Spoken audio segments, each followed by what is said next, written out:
Good morning. I'm Jeff Adelman. I'm a board-certified civil trial lawyer located in Coral Springs.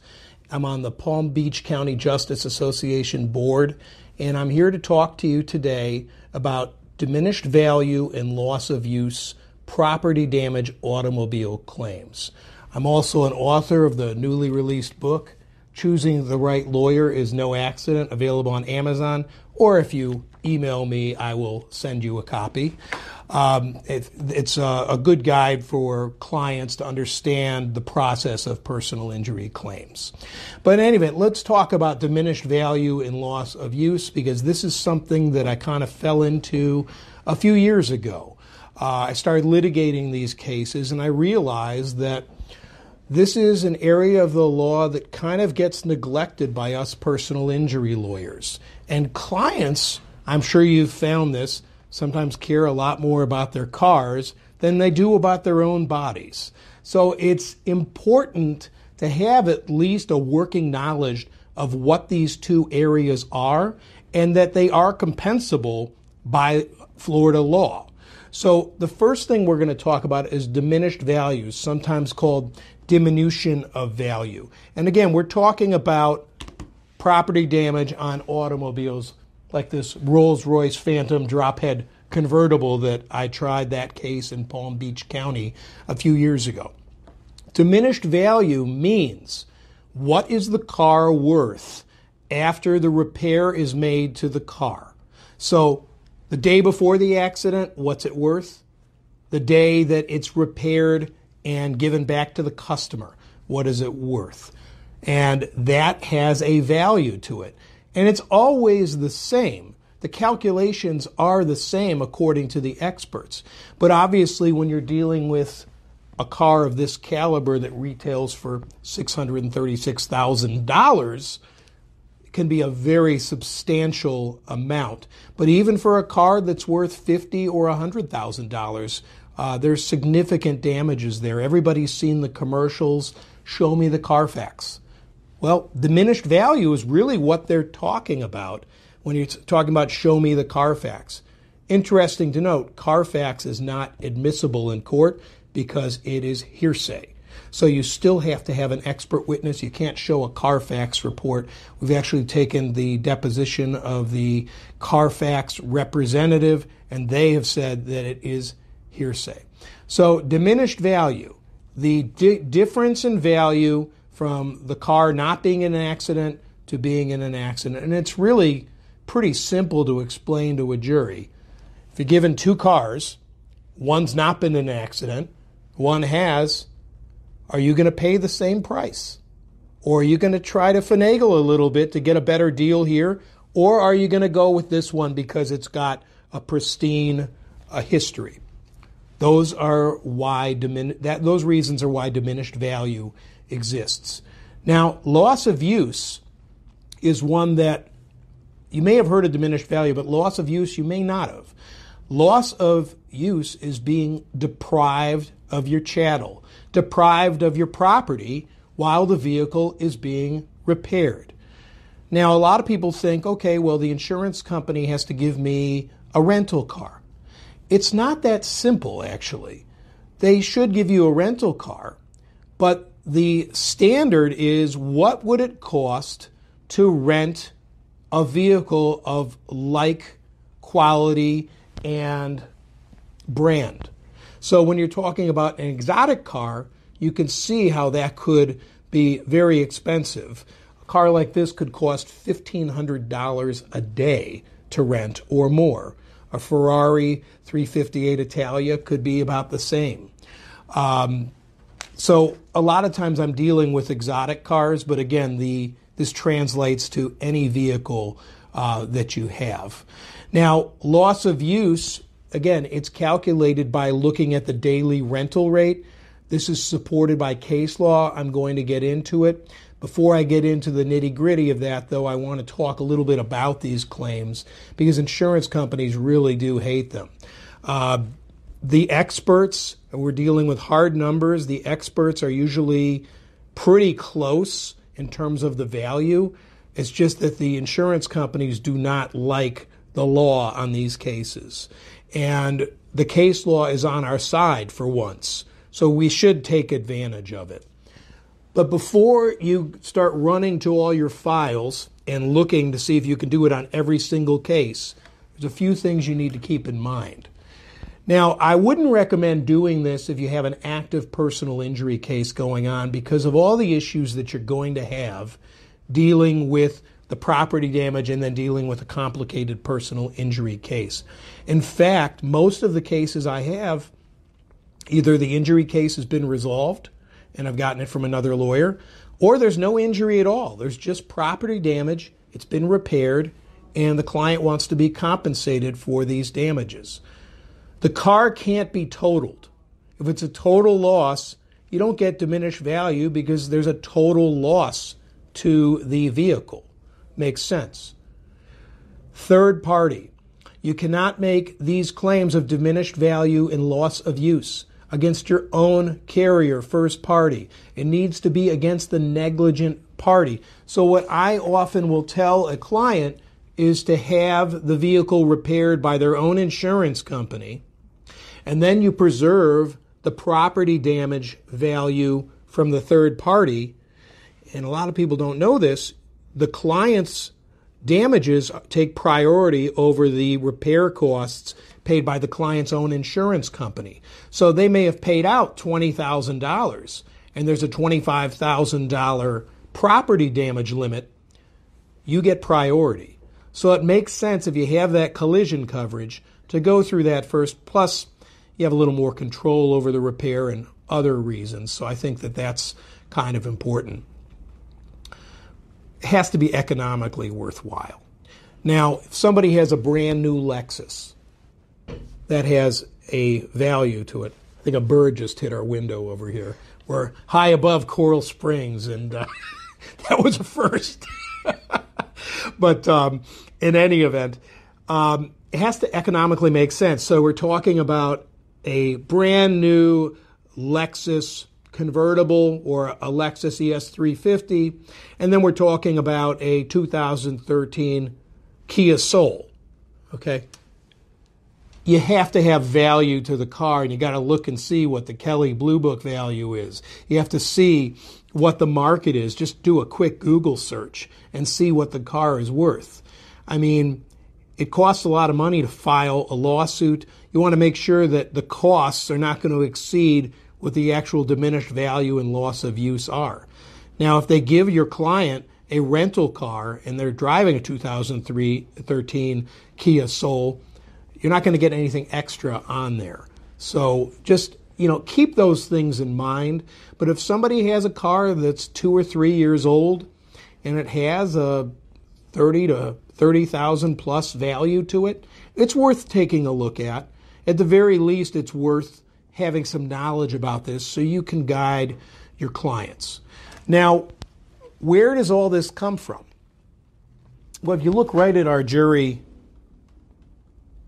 instructions, 501.2H, property damage. Any damage to his or her property, his or her automobile, the measure of the damages is 1, difference between the value of the vehicle immediately before the incident and its value afterwards. That's exactly what I was telling you before about diminished value. It says it right there. 501.2H, the first paragraph right there. Reasonable cost of repair.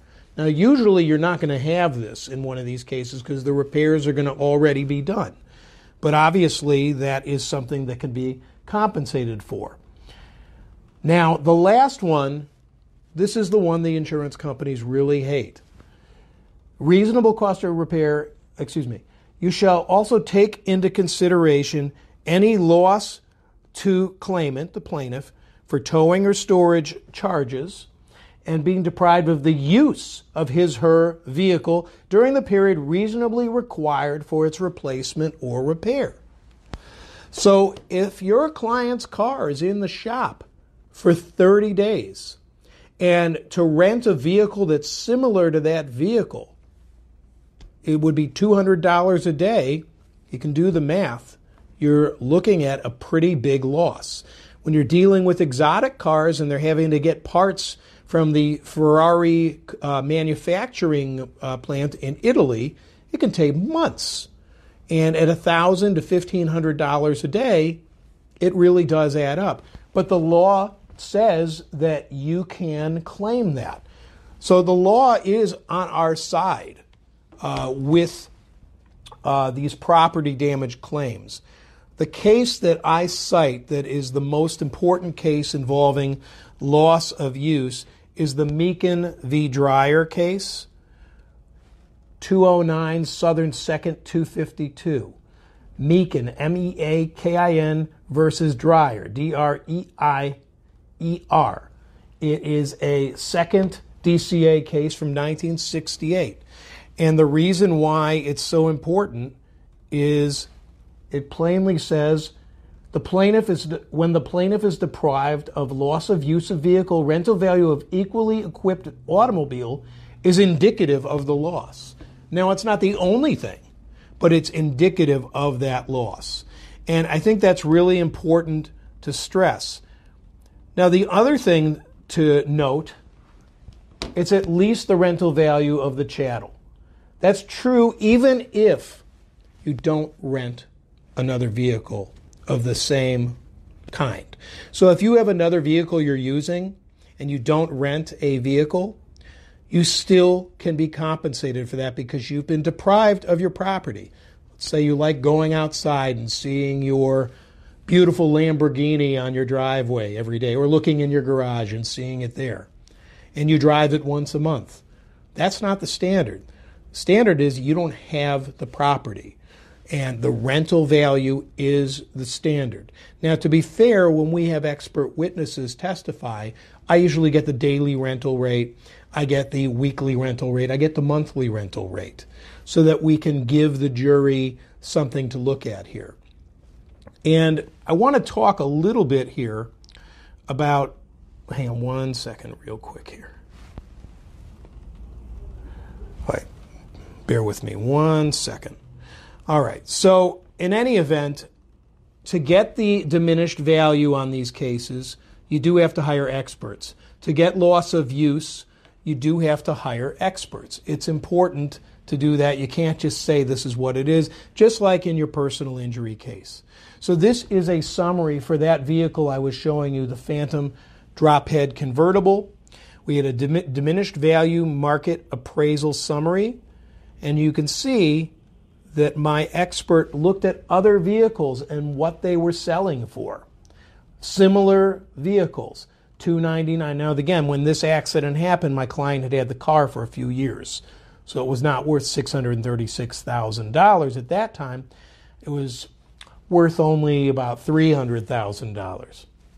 So, yeah, not in this life, but in any event, you can see, though, that that's how you calculate the vehicle's value, whether it be a Rolls-Royce, or whether it be a Honda, whether it be any type of car. You got to do a comparison, and your expert witness will do that.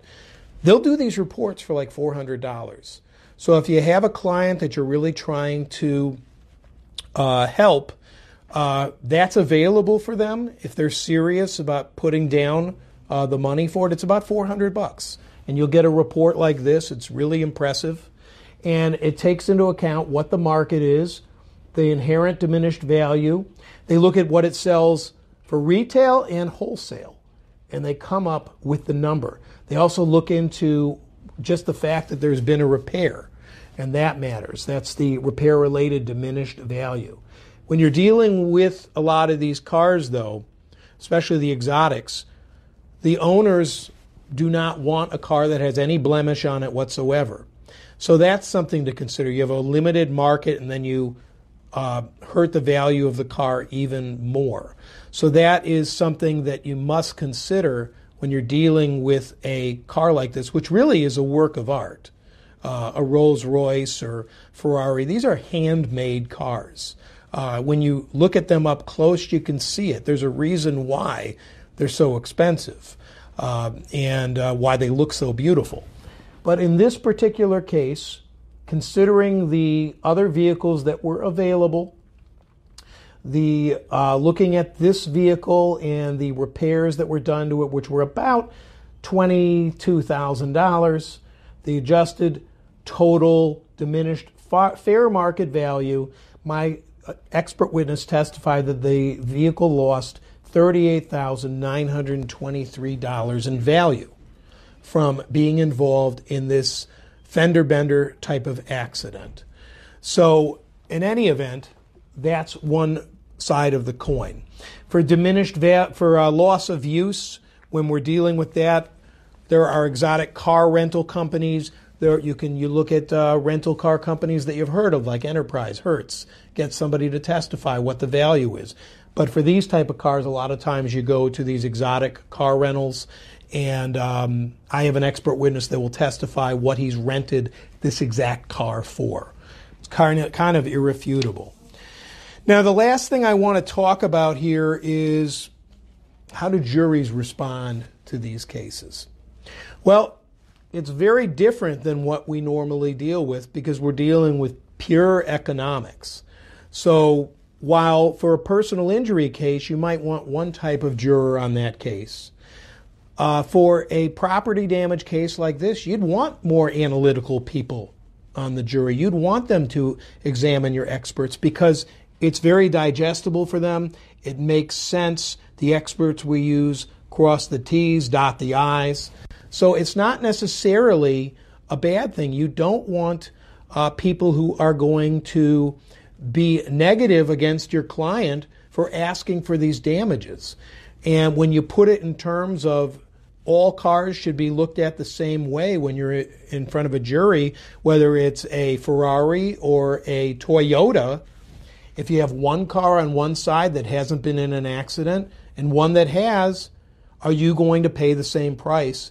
It resonates. But you don't want people who are going to be bitter that some rich guy is trying to get compensation for the loss of his vehicle. And a lot of times when we have personal injury claims, we're looking for people who don't like big corporations or insurance companies. Those rules don't necessarily apply when you're dealing with these type of cases.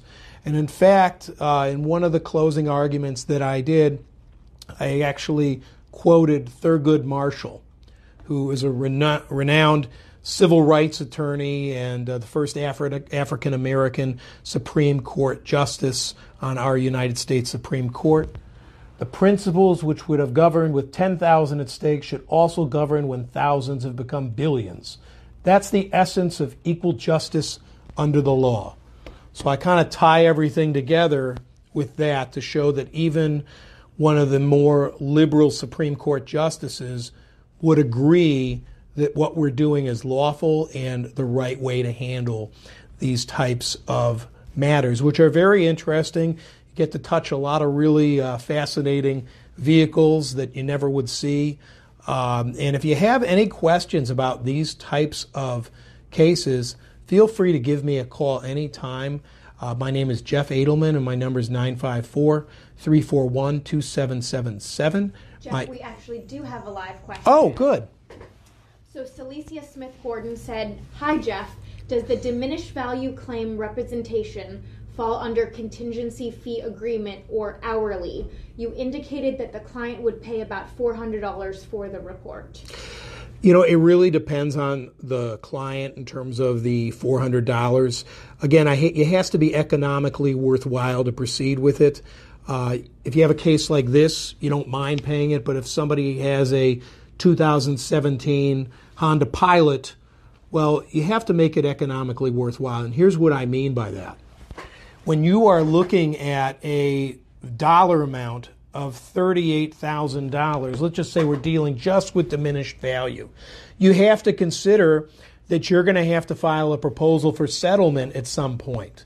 And you're going to have to tell the client, look, in order to make this worthwhile for me, I want to try to get attorney's fees and costs. So whatever number the values are from our experts, I'm going to do a proposal for settlement for 75% or a little less than that, so that when we present the full damages at trial, we have a chance to do that. So that's a really good question, and I neglected to talk about that. But the proposal for settlement on these cases has to be on your mind because it is a straight contingency fee case. So your client has to know what your attorney's fees are going to be, and there has to be, if they're going to go through a trial, it has to be worth their while, and it has to be worth your while. So if you don't have that chance for the attorney's fees and costs, you're really cheating yourself and cheating your client of the opportunity to get full damages. But you've got to have a meeting with the client and explain this in advance before you file the lawsuit. Because then if you're in the lawsuit and you're saying you want to offer 75% less than what your experts are saying, well, you might have a fight on your hands. And at the end of the day, even if you win, you might lose economically. Thank you, Celicia. If anybody else has questions, you can type them in the comments now. Otherwise, give Jeff a call or an email. Absolutely. My email is jeff@adelmanlawyers.com. Website, ADELMAN lawyers.com. Again, feel free to give me a call anytime, 954-341-2777. Thank you for the opportunity.